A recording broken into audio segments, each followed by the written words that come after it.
श्री राम। गुरुर्ब्रह्मा गुरुर्विष्णु गुरुर्देव महेश्वरा गुरु साक्षात् परब्रह्म तस्मै श्री गुरुवे नमः।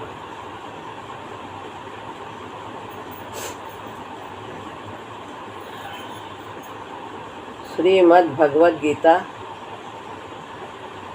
अध्याय 11 श्लोक है 4।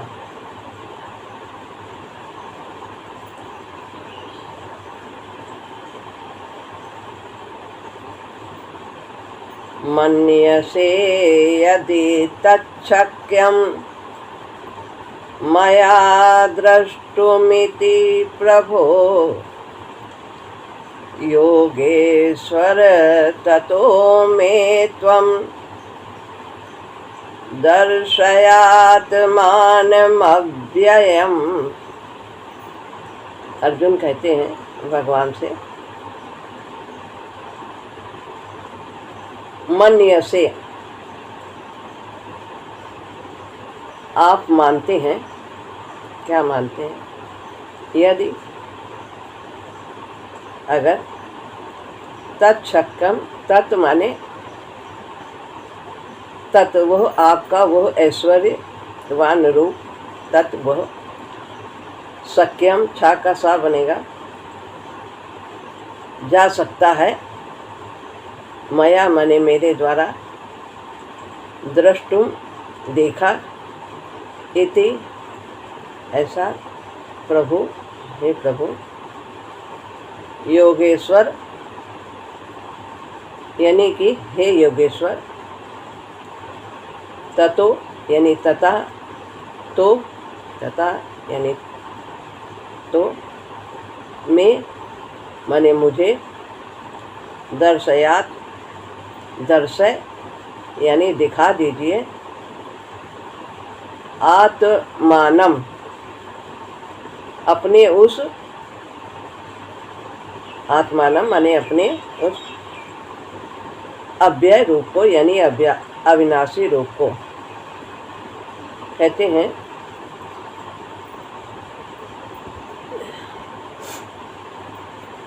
हे प्रभु,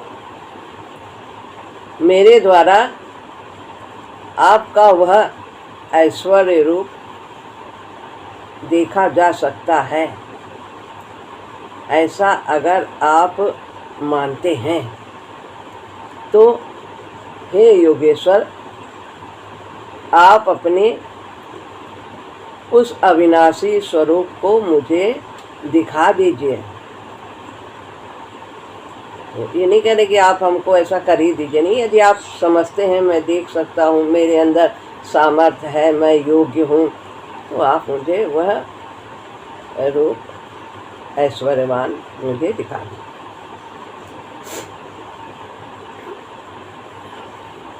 प्रभु, प्रभु नाम किसका होता है?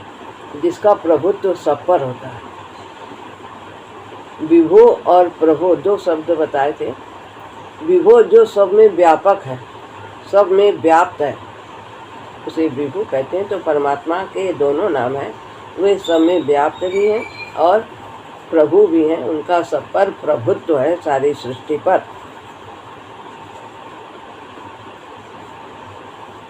यदि आप मेरे में विराट रूप देखने की सामर्थ्य मानते हैं तब तो ठीक है, और नहीं तो आप मुझे ऐसा सामर्थ्य दीजिए ताकि मैं आपका वो ऐश्वर्य रूप देख सकूं। मन्यसे यदि तच्छक्यम मया द्रष्टुमिति, मन्यसे मानते हैं, इसका तात्पर्य है कि अगर आप अपना वो रूप नहीं दिखाएंगे तो मैं भी यही मानूंगा कि मैं मान लूँगा, ये नहीं कि आप ऐसे हैं नहीं दिखाएंगे तो भी आपने जैसा कहा है मैं वैसा मान लूँगा कि आप बिल्कुल वैसे ही हैं, आपका प्रभाव ऐसा है, आपका महत्व ऐसा है, आपका ऐश्वर्य ऐसा है, मैं बिल्कुल मान लूँगा। यदि आप नहीं भी दिखाएंगे तो भी, तो मैं ये समझूंगा कि मैं उसको देखने का अधिकारी नहीं हूँ, मैं उसका पात्र नहीं हूँ, मैं योग्य नहीं हूँ, मैं ये मान लूँगा। इस प्रकार अर्जुन को भगवान के वचनों में किंचित भी संदेह नहीं है, वरन दृढ़ विश्वास है। और इसीलिए कहते हैं कि मुझे आप अपना वह विराट रूप दिखा दीजिए। है आपका वो रूप, पर मैं देखना चाहता हूँ। योगेश्वर, भगवान को योगेश्वर कहा क्योंकि वे सभी योगों के स्वामी हैं। इसके पहले उन्होंने योगिना कहा था कि आप योगी हैं, लेकिन अब कहते हैं इसमें कि आप योगेश्वर हो, सभी योगों के स्वामी हो। योग क्या, जो जिस साधन से परमात्मा को पाया जाता है उसे योग कहते हैं। तो अनेक योग हैं, जैसे कि भक्ति योग, ज्ञान योग, कर्म योग, ध्यान योग, हठ योग, राज योग, लय योग, मंत्र योग, ये जितने भी योग हैं अनेक, सभी साधनों से परमात्मा को पाया जा सकता है किसी एक साधन को अपनाने पर। तो ये सारे योग के, उन सब के आप मालिक हो, इसलिए आप अपनी अलौकिक योग शक्ति से वह विराट रूप मुझे दिखा दीजिए। ततो मे त्वं दर्शयात मानमव्ययम्, कहते हैं कि अपना वो अविनाशी स्वरूप मुझे दिखा दीजिए। आपका वो स्वरूप तो अविनाशी है ही, जिससे अनंत सृष्टियाँ उत्पन्न होती हैं और उसमें स्थित हैं और उसी में लीन है। ऐसा उन्हें दृढ़ विश्वास है कि सब कुछ उत्पन्न करते हुए, सब कुछ परमात्मा में स्थित होते हुए भी, लीन होते हुए भी उनमें किंचित भी परिवर्तन नहीं होता है। वो आप अविनाशी हैं, किसी प्रकार से उसमें कमी नहीं आती है। तो ऐसा वो रूप मुझे कृपा करके दिखा। अब है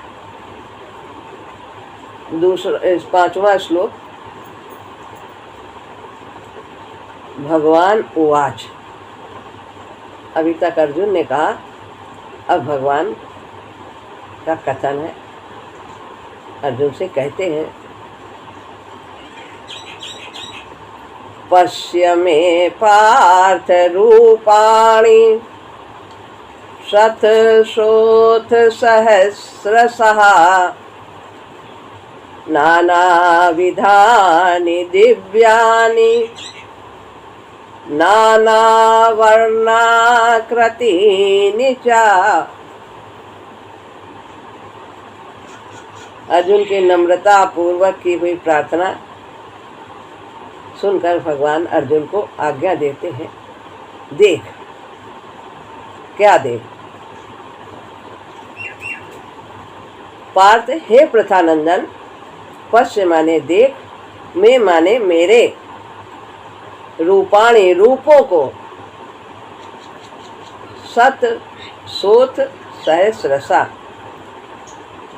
सत यानी सैकड़ों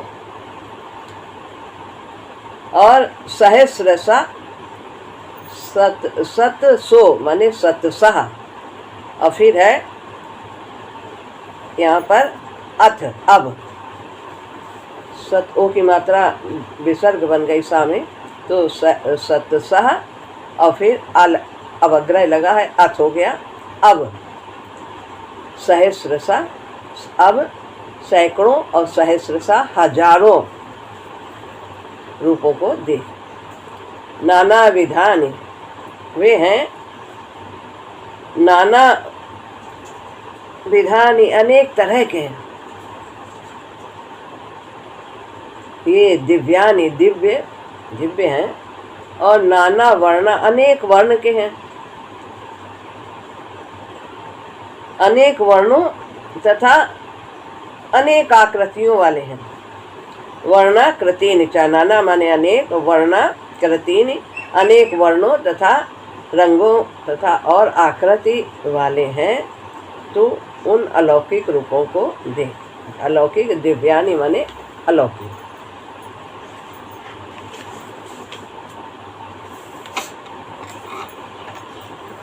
अर्थ पढ़ते हैं।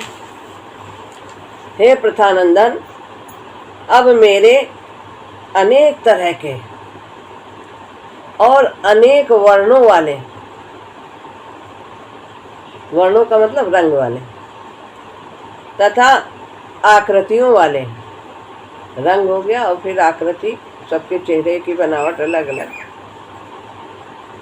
अनेक आकृतियों वाले सैकड़ों हजारों अलौकिक रूपों को देख। एक रूप की बात कही, अब यहाँ कहते हैं देख, एक दो नहीं, चार नहीं, 100 नहीं, सैकड़ों हजारों रूपों को तू देख। जहाँ भी देख रहे हैं अर्जुन, उस भगवान के सिवा कुछ और उन्हें दिखा ही नहीं दे, और उनके एक अंश में इतना सब कुछ है, और पूरे संपूर्ण शरीर में इसी प्रकार है। वो जहाँ से चाहे वहीं से देख ले अर्जुन। ये नहीं कि एक बिंदु में एक जगह उस जगह को ढूंढना है, वो उनका पूरे रोम रोम में पूरा विराट रूप है। कहीं से भी देखना चाहे तो देख ले, एक अंश से जहाँ से चाहे वहाँ से देख ले।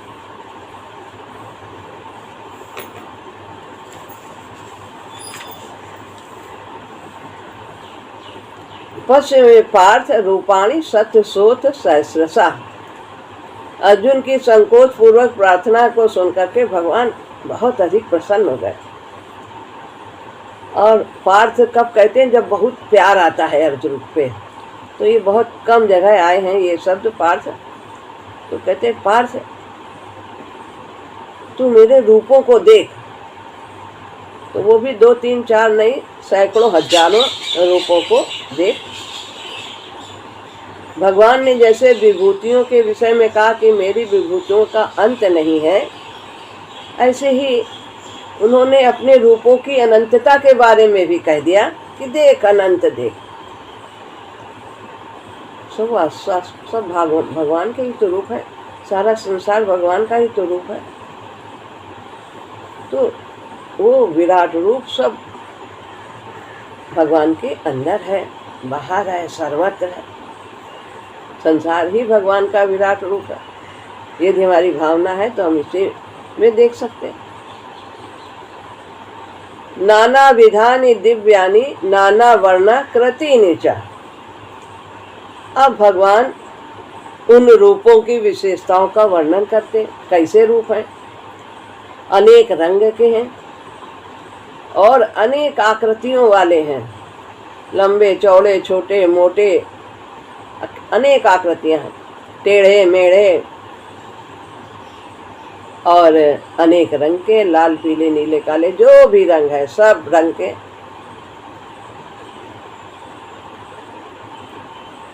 तो इस तरह कहते हैं देख, अनेक रंग के देख और अनेक आकृतियों वाले देख।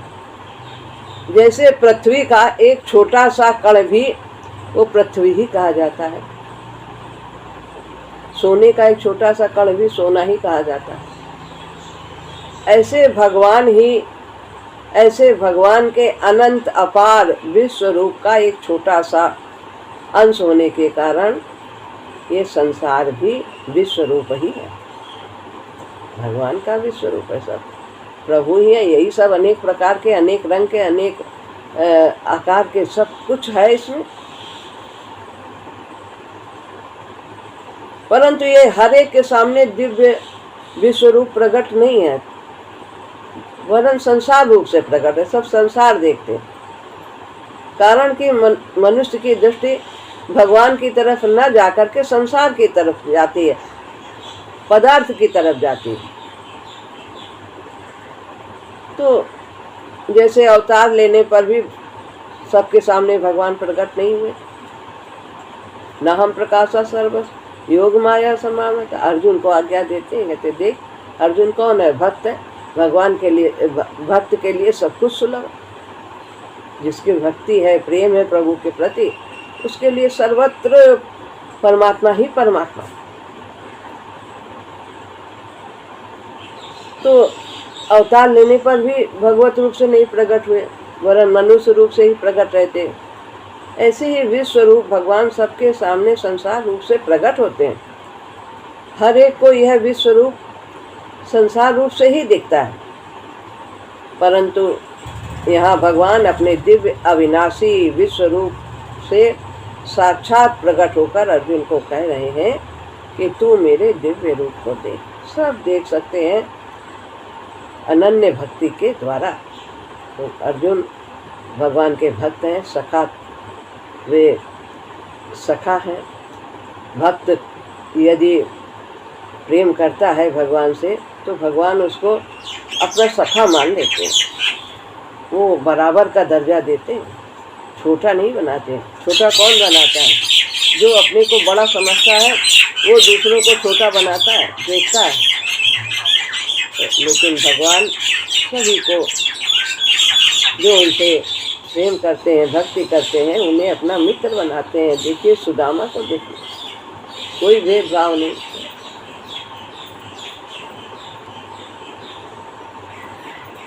अर्जुन ने तो अपने को असमर्थ मानकर भगवान से अपना एक ऐश्वर्य रूप दिखाने की प्रार्थना की और उसको भगवान की इच्छा पर छोड़ दिया। यदि आप दिखा सकते हो, मैं योग्य हूँ, अधिकारी हूँ, तो दिखा दीजिए, नहीं तो मैं बिल्कुल जो आपने कहा है मैं उसे पूर्ण सत्य मानता हूँ और अपने को अयोग्य ही समझ करके मैं नहीं कहूँगा कि आप मुझे दिखा दीजिए। और यदि मुझको कोई इस प्रकार आप सामर्थ्य दे सकते हैं तो भी आप मुझे दिखा दीजिए। तो इससे सिद्ध होता है भगवान की इच्छा पर छोड़ने से साधक को जो लाभ होता है वो अपनी इच्छा से, अपनी बुद्धि से नहीं होता। आप ऐसा कर दो, आप ऐसा कर दो, अब ये दे दो, क्या कर दो, हमें ज्ञानवान बना दो, पता नहीं क्या क्या मांगते रहे। तो भगवान के हमें बस उन्हें प्रेम करना है, उनको याद करना है, अपने को समर्पित करना है, यही बस करना है। सिखवा न कोई सवाल, तेरी रज़ाई इरशाद हो, मकबूल दिल प्रसाद हो, तेरी खुदाई के सामने शिकवा न कोई सवाल हो, तेरे इश्क में क्यों मिटा दूं हस्ती। तो भगवान की इच्छा पर छोड़ने पे जो लाभ होता है वो अपनी बुद्धि चतुराई से नहीं लाभ हो सकता। पहले बुद्धि दिखाई, फिर भगवान की इच्छा पर छोड़ दिया अर्जुन ने। मनुष्य कितनी ही विद्याएं, कला, कौशल सीख ले, कितने ही शास्त्र पढ़ ले, तो भी उसकी बुद्धि तुच्छ, सीमित ही रहती है। पर साधक में जितनी सरलता, निर्बलता, निराभिमान का भाव होगा उतना ही वो भगवान को जान पाएगा। तो ये हमारी विद्वता भगवान को पाने में एक आड़ लग जाती है, रोड़ा बन जाती है। तो अपने बुद्धि को ढेर कर देना चाहिए, बुद्धि का उपयोग करना चाहिए, लेकिन अपनी बुद्धि, अपने को बुद्धिमान नहीं मानना है कि हम बहुत योग्य हैं, बुद्धिमान। अपने को समझदार मानने से वो समझदारी का गुलाम हो जाता है, और वो जितना निराभिमान होता है, समझदारी का अभिमान नहीं करता है, उतना ही वो समझदार भी होता है। अब है श्लोक 6।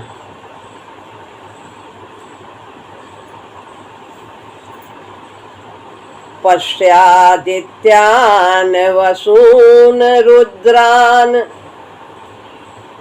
अश्विनो मरुतस्तथा बहून्यदृष्टपूर्वाणि पश्याश्चर्याणि भारत। ऊपर संधि है 8 के बाद, रुद्रा में 8 होता है और ना है, ना की बिंदी दा पे लग जाएगी, रुद्रान, और इसमें से आ निकाल लिया जाएगा, आगे अश्विनौ पढ़ा जाएगा।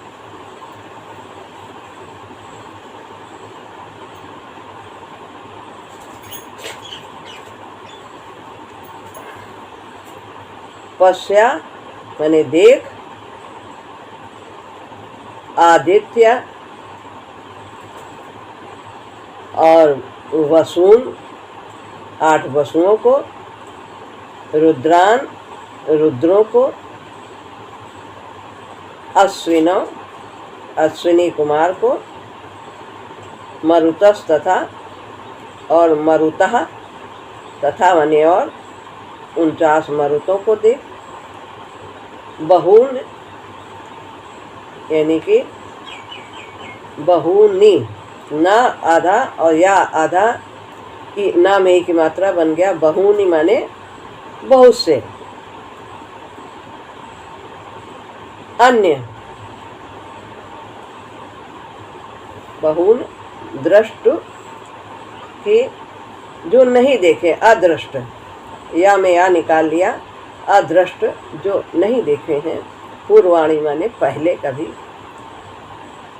पश्चाश्चर्याणी यानी पश्य माने तू देख, आश्चर्याणी आश्चर्याणी आश्चर्यजनक रूपों को भारत। हे भरतवंशी अर्जुन, 12 आदित्यों को देख, 8 वसुओं को देख, 11 रुद्रों को देख और 2 अश्विनी कुमारों को, तथा करके फिर बोल रहे हैं 49 मरुत गणों को देख, जिनको तूने पहले कभी देखा नहीं। ऐसे बहुत से आश्चर्यजनक रूपों को तू देख। सब दिखा रहे हैं, दिखा तो दिया लेकिन अभी वो देख नहीं पा रहे हैं, अभी उन पे सामर्थ्य नहीं है देखने का। कह दिया देखो, दिखा रहे हैं, अब वो अर्जुन चौंधिया रहे हैं, उनको कुछ दिखाई नहीं दे रहा। फिर बाद में भगवान उसके आगे समझ जाते हैं कि ये देख नहीं पा रहे हैं, फिर उन्हें दिव्य दृष्टि देते हैं अभी 1-2 श्लोक के बाद, और फिर वो सब कुछ भगवान में स्पष्ट देखने लगते हैं उनकी सामर्थ्य के अनुसार। जो दिव्य दृष्टि दिया है तो बहुत कुछ स्पष्ट दिखाई देने लगता है। तो जैसा कि बताया है कि ये सबके नाम इसमें हैं, तो ये अदिति के पुत्र हैं, ये 12 आदित्य के पुत्र हैं, और वसु हैं 8, इनके भी नाम दिए हैं। अश्विनी कुमार 2 हैं, और ये मरुत 49 हैं, वायु इनके भी 49 नाम हैं।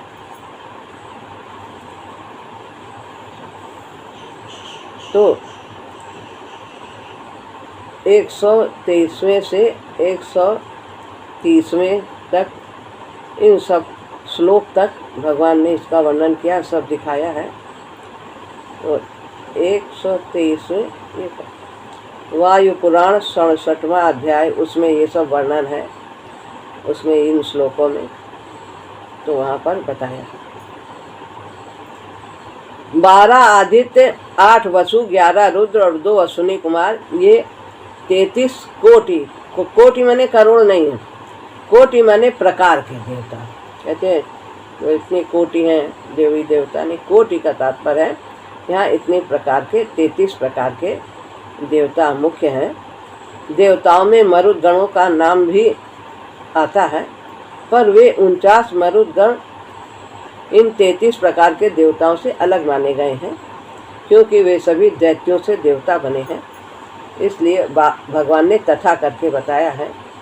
तो ये 49 उसमें नहीं जुड़े हैं, और इसीलिए कहा ये 33 प्रकार के देवता हैं। बहून्य दृष्ट पूर्वाणी पश्चाश्चर्याणि भारत, तुमने इन रूपों को पहले कभी आंखों से नहीं देखा है और कानों से भी नहीं सुना है। मन से चिंतन भी नहीं किया है, बुद्धि की कल्पना से परे है।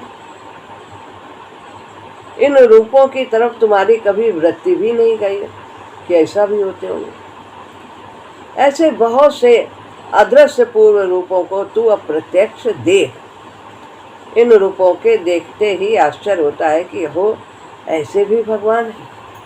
ऐसे अद्भुत रूपों को तू देख। अब एक और ले लेते हैं। भगवान द्वारा विश्व रूप देखने की आज्ञा देने पर अर्जुन की यह जिज्ञासा हो सकती है कि मैं इस रूप को कहाँ देखूं। अतः भगवान कहते हैं देख कि यहाँ देख, कहीं भी देख। इह कस्थम जगत कृत्सनम पश्याद्य सचराचरम मम देहे गुडाकेश यच्चान्यद् द्रष्टुमिच्छसि। यह माने इस एक स्थान में, इस शरीर के एक स्थान में, देहे माने देह नीचे है, जगत कृत्सनम यानी कि संपूर्ण जगत को कृत्सनम माने संपूर्ण, पश्य देख ले, अद्य माने अभी, पश्याद्य पश्य अद्य, अद्य माने अभी, सचराचरम चराचर सहित, चर और अचर सहित, चलने वाले और स्थिर सब कुछ देख ले। पेड़ पौधा पहाड़ सागर पक्षी पशु मनुष्य देवता सब कुछ देख।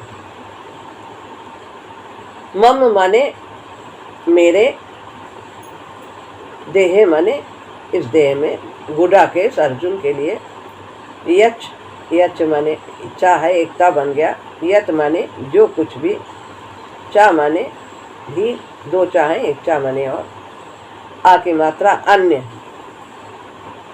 अन्य अन्यत यानी इसके सिवाय भी, अन्यत दा का ता बन गया, अन्यत इसके सिवाय भी, द्रष्टुम जो देखना चाहता है, इच्छा से माने चाहता है, सब देख ले। हे नींद को जीतने वाले अर्जुन, गुडाकेश नींद को जीत लिया था अर्जुन जब चाहते थे, तभी निद्रा उनको आती थी, तो वो निद्रा विजयी है।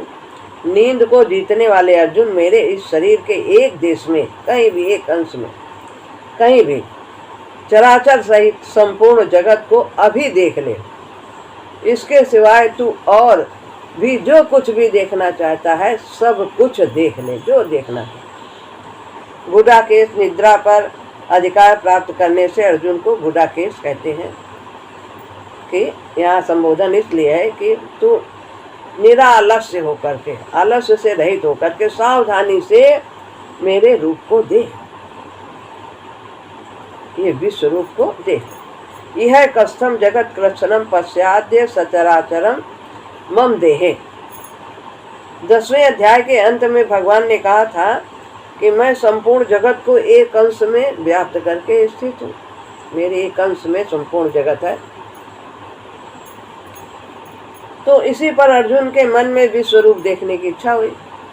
अतः भगवान कहते हैं कि हाथों में घोड़े की लगाम चाबुक लेकर मैं तेरे सामने बैठा हूँ, सारथी बना, और मेरे इस शरीर के किसी एक अंश में, कहीं भी जहाँ भी तू चाहे, वो सचराचर यानी संपूर्ण संसार को देख ले। एक देश में देखने का अर्थ है तू जहाँ दृष्टि डालेगा वहीं तेरे को अनंत ब्रह्मांड दिखेंगे। तू मनुष्य देवता यक्ष राक्षस भूत पशु पक्षी आदि चलने फिरने वाले और जो स्थिर हैं, वृक्ष लता आदि जो कुछ भी, सागर नदी जो कुछ भी है, उन सबको तू अभी देख ले। यह चान यद द्रष्टुमिच्छसि, और अन्य भी जो कुछ भी देखना चाहता है सब कुछ देख ले। भगवान के शरीर में सब बातें वर्तमान थी, अर्थात जो बातें भूत में हो गई हैं और जो भविष्य में होने वाली हैं और जो वर्तमान में हैं। वर्तमान भगवान तो हर समय वर्तमान में रहते हैं, उनके लिए भूत भविष्य कुछ नहीं। जो जिनका जन्म मरण होता है उनके लिए भूत भविष्य, भगवान तो सदैव रहते हैं। तो वे सब बातें भगवान के शरीर में वर्तमान थी। इसलिए भगवान कहते हैं कि तू अब जो कुछ भी देखना चाहता है सब देख ले। तुझे ये फिक्र है कि मैं जीतूंगा कि नहीं जीतूंगा, तो भी तू देख ले। कौन मेरे मुंह में जा रहा है, कौन मर रहा है, कौन कैसे सेना खत्म हो रही, सब तो वो सब कुछ देख ले। इसलिए भगवान कहते हैं वो भी तू मेरे शरीर के अंश में देख ले कि तेरी जीत होगी कि। तो इस प्रकार ऐसे ही बात गीता के आरंभ में भी आई है कि जब अर्जुन ने, ये गीता क्यों लिखी गई, ऐसे जब अर्जुन ने भगवान से दोनों सेनाओं के बीच में रथ खड़ा करने के लिए कहा तो भगवान ने ही उनके अंदर के मोह को उत्पन्न किया। और वो रथ कहाँ खड़ा किया? द्रोणाचार्य और भीष्म पितामह के सामने। और क्या कहा कि देख अपने कुरुवंशियों को देख ले। वंश के प्रति मोह को जागृत करना था उन्हें, तो ये संबोधन भी किया कि देख कुरुवंशियों को भी तू देख ले, तेरे वंश के हैं, इनसे तुझे लड़ना है। तो इसका यही आशय होता है कि भगवान कृपा पूर्वक गीता प्रकट करना चाहते थे मानव मात्र के कल्याण के लिए। कारण यदि भगवान ऐसा न कहते तो अर्जुन को शोक नहीं होता, और फिर अर्जुन अपने अंदर की बात न कहते। कैसे क्या करूं, ये पाप लगेगा वो पाप लगेगा, अनेक तरह के बहाने बना रहे थे और गीता का उपदेश आरंभ न होता।